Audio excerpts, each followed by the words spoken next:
بسم اللہ الرحمن الرحیم۔ السلام علیکم ورحمۃ اللہ وبرکاتہ۔ آج کی کہانی کا عنوان ہے لونڈی کی حاضر دماغی۔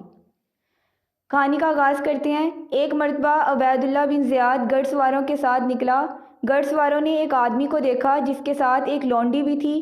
وہ لونڈی انتہائی حسین و جمیل یعنی کہ بہت زیادہ خوبصورت تھی۔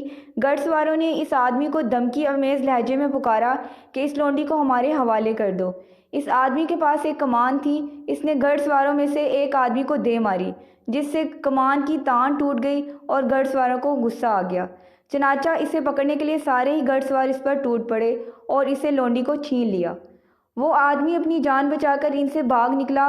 چونکہ گھڑ سواروں کا مرکز جو تھا وہ لونڈی تھی، اس لیے وہ آدمی سے ان کی توجہ ہٹ گئی۔ گھڑ سواروں میں سے ایک شخص نے لونڈی کے کان کی بالی کو غور سے دیکھا۔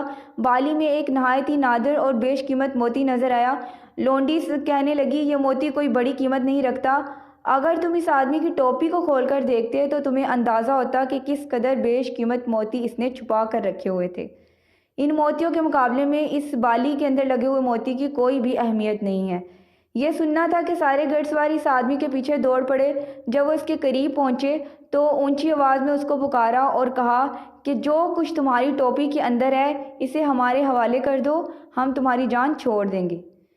اس آدمی کی ٹوپی میں کمان کی ایک تان تھی، لیکن اس کو یہ بات یاد نہیں تھی چونکہ اچانک سے لڑائی شروع ہو گئی تھی اور دہشت کے مارے اس کو یہ یاد نہیں رہا کہ ایک تان ٹوٹ گئی ہے تو دوسری اس کی ٹوپی کے اندر موجود ہے۔ اس لونڈی نے اپنی حاضر دماغی سے اس کو یاد دلوانے کے لیے یہ چال چلی تھی۔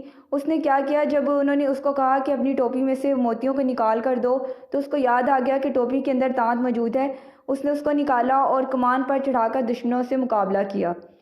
گھڑ سواروں نے جیسے ہی دیکھا کہ وہ تو یعنی کہ لڑائی پر اتر آیا ہے تو وہ لوگ بھاگ کھڑے ہوئے اور ان کے بھاگنے کی وجہ سے لونڈی جو تھی وہ بھی آزاد ہو گئی۔ اور اس طرح لونڈی کی حاضر دماغی نے ابن زیاد کی آدمیوں کو ناکام کر دیا۔ کچھ لوگ اس طرح کے ذہین ہوتے ہیں، یعنی کہ اشارہ اس نے کچھ اور دیا جبکہ اس نے اپنے مالک کو حفاظت کا بندوبست کا طریقہ بتایا۔ وہ آخر دعوانا ان الحمدللہ رب العالمین۔ لا إله إلا الله، لا إله إلا الله، لا إله إلا الله، لا إله إلا الله۔